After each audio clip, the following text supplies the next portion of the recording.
Sesudah itu diperintahkannyalah kepada kepala rumahnya, isilah karung orang-orang itu dengan gandum, seberapa yang dapat dibawa mereka, dan letakkanlah uang masing-masing di dalam mulut karungnya.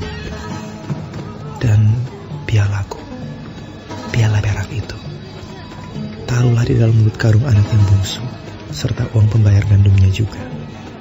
Maka diperbuatnyalah seperti yang dikatakan Yusuf.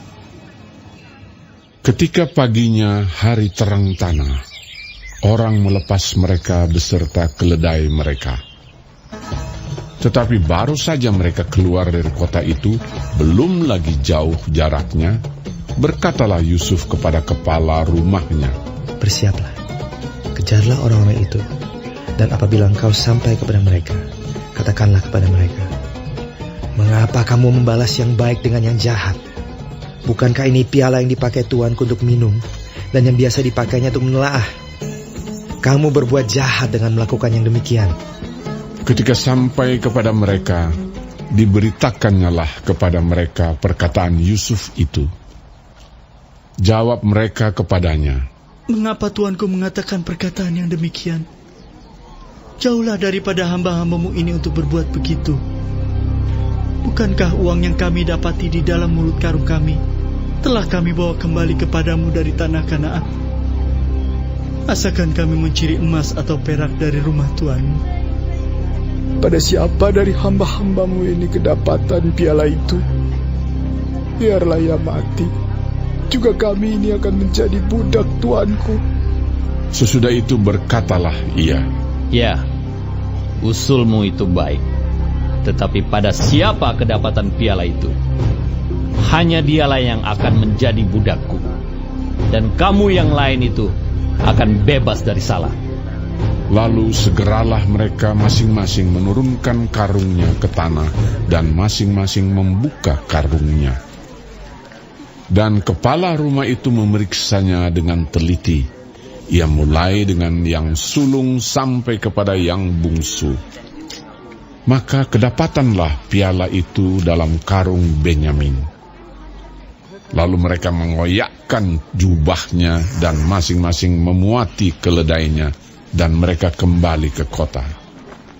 Ketika Yehuda dan saudara-saudaranya sampai ke dalam rumah Yusuf, Yusuf masih ada di situ. Sujudlah mereka sampai ke tanah di depannya. Berkatalah Yusuf kepada mereka, perbuatan apakah yang kamu lakukan ini? Tidakkah kamu tahu bahwa seorang yang seperti aku ini pasti dapat menelaah? Sesudah itu berkatalah Yehuda, apakah yang akan kami katakan kepada tuanku? Apakah yang akan kami jawab? Dan dengan apakah kami akan membenarkan diri kami? Allah telah memperlihatkan kesalahan hamba-hambamu ini. Maka kami ini budak tuanku lah kami, baik kami maupun orang pada siapa kedapatan piala itu. Tetapi jawabnya, jauhlah daripadaku untuk berbuat demikian. Pada siapa kedapatan piala itu, dialah yang akan menjadi budakku. Tetapi kamu ini, pergilah kembali dengan selamat kepada ayahmu. Lalu tampillah Yehuda mendekatinya dan berkata, mohon bicara tuanku. Izinkanlah kiranya hambamu ini mengucapkan sepatah kata kepada tuanku.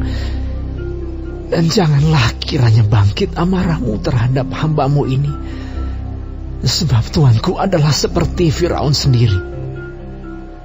Tuanku telah bertanya kepada hamba-hambanya ini, masih adakah ayah atau saudara kamu?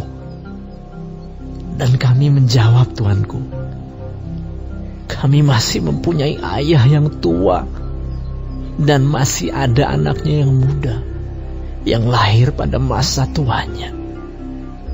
Kakaknya telah mati, hanya dia sendirilah yang tinggal dari mereka yang seibu. Sebab itu ayahnya sangat mengasihi dia. Lalu tuanku berkata kepada hamba-hambamu ini, bawalah dia kemari kepadaku, supaya mataku memandang dia. Tetapi jawab kami kepada tuanku, anak itu tidak dapat meninggalkan ayahnya. Sebab jika ia meninggalkan ayahnya, tentulah ayah ini mati. Kemudian Tuanku berkata kepada hamba-hambamu ini, jika adikmu yang bungsu itu tidak datang kemari bersama-sama dengan kamu, kamu tidak boleh melihat mukaku lagi. Setelah kami kembali kepada hambamu, ayahku, maka kami memberitahukan kepadanya perkataan tuanku itu.